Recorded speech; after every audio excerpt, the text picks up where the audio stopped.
今日は工房節の 0.5mm ペンシル節黒柿クジャク木を購入したので紹介していこうと思います。工房節さんは自分の中でですが木軸ペンの最高峰という認識の木の工房さんでございます。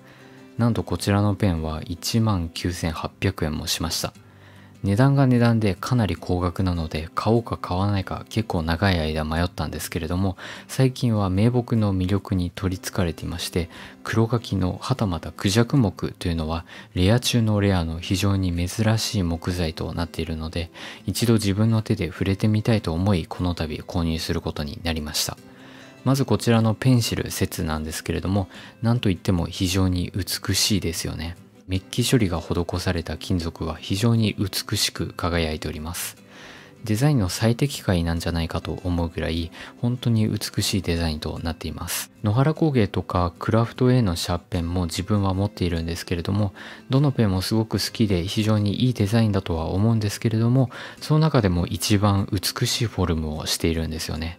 こちらのペンは約 23g なので持ってみると思ったよりも軽いなという印象を受けました。正直2万円弱もしてしまうほど高価なペンなので、中もぎっしりと金属が詰まっていてずっしりとしているんじゃないかなと思っていたんですけれども、意外と書きやすさにも配慮した重量となっております。野原工芸がだいたい 30g ちょっとなので 10g 近く軽くなっています。無駄な装飾というのは一切なくて、全てシルバーの金具で統一されています。ノック部分の押すところが膨らんだ形状になっていて、ノックをした時に圧力が分散されて指に優しいのと同時にデザインの高級感というのが感じられます。少し下に行きますとクリップがあるんですけれども、クリップはメッキ処理が施されていて、クリップの内側の金属はヘアライン加工が施されています。光沢と艶消しの対比というのがなかなかうまくデザインされていて、クリップの長さが短めなのは筆記している時にクリップが指に当たらないように十分距離を持たせたためなんじゃないかなと思います。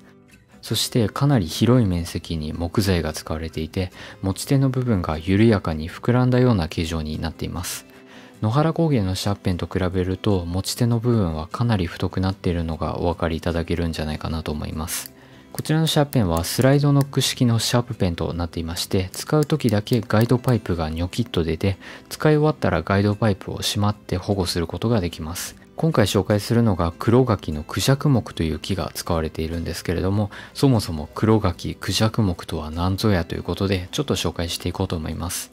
クジャクというのは皆さんご存知の羽を広げた時に目のような模様がたくさん出てくるキジ科の鳥類ですね。そのクジャクの羽に似た模様というのが黒柿には稀に出現します。どれだけ稀なのか、これを聞くと結構驚かれると思うんですけれども、諸説ありますが、普通の柿の木を切って10万本に1本の確率でクジャク木が出てくるそうです。そもそもこちらの木は柿の木なんですけれども、その中でも1万本に1本の確率で黒い墨で描いたような濃淡がはっきりとした黒柿というのが出現します。さらにその黒柿の中でもごく稀に出現するのがクジャク木と言われています。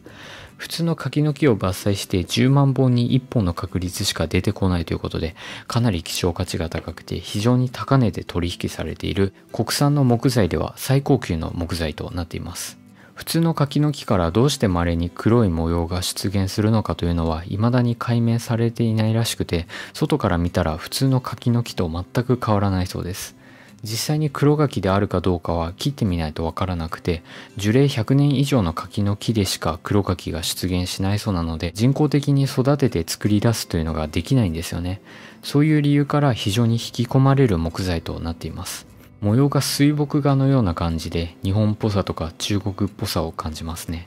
黒柿という木材の第一印象は比較的柔らかいなという印象を受けました。初期段階から艶がかなり少なくて、ぎっしりと木の繊維が詰まっているような感じではないんですよね。木の密度は他のペンと比べると小さい方だなと思います。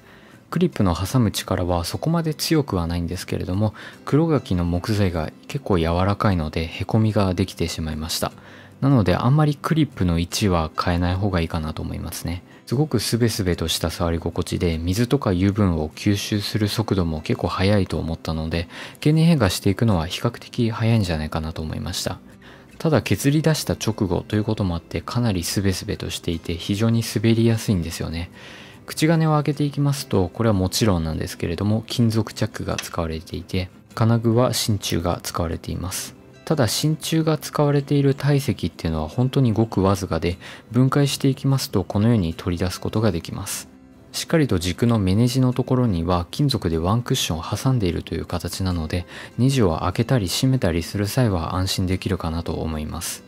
クラフト A のシャーペンとかだと目ネジのところが金属じゃなくてそのまま木になっているのもあるので、そういう場合はネジを締めたり緩めたりすると木が削れて使えなくなってしまったり割れてしまう危険性があるのでちょっと怖いんですよね。なのでしっかりと金属パーツが使われているというのはかなり安心しました。こちらの金属パーツも本当に先端だけにしか使われていなくて、それよりも奥に行くとそのまま木になっています。なのでこちらの軸は大部分に木が使われているので軽量化ができていて、どうしても重くなってしまう金属のパーツを必要なところだけに使っているということで、しっかりと書きやすさにも重点を置いたペンなんじゃないかなという印象を受けました。書いてみて最初に思ったのが本当にストレスなく書けるなと思いました。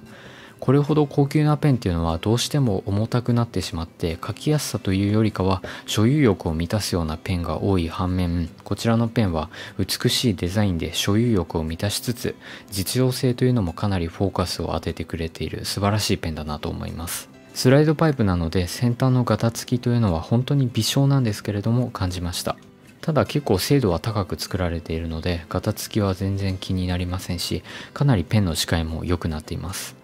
定規を引いたりすることも簡単にできるので本当に実用的でかなりオールマイティに使えるなと思いました。黒柿という木の特性上どうしても最初は乾燥していてスベスベとしているのですごく滑りやすいですね。ただ使っていくごとに木が自分の手に馴染んで滑りにくくなってくれると思うので、滑りやすいのは最初だけなので、そういうところも楽しんで使っていこうかなと思います。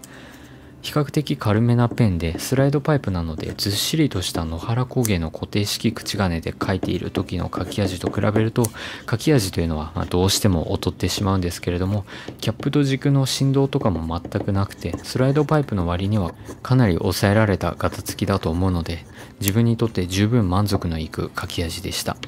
欠点を探そうとしてもなかなか見当たらないんですよね。結構太いペンなので太軸が苦手という方はなかなか難しいかと思いますが、ドクターグリップのシャーペンの太さが気にならないという方にとっては全然大丈夫かなと思います。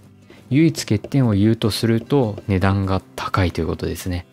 一般的には手に入りにくいと言われている樹種しかラインナップしていないということで、どうしても平均的に値段が高くなってしまいます。それだけこだわりを持って作られている工房さんなんですよね。ということで今日はとにかく美しい工房節の 0.5mm ペンシル節の黒柿クジャク目の開封でした。ではまたお会いしましょう。ご視聴ありがとうございました。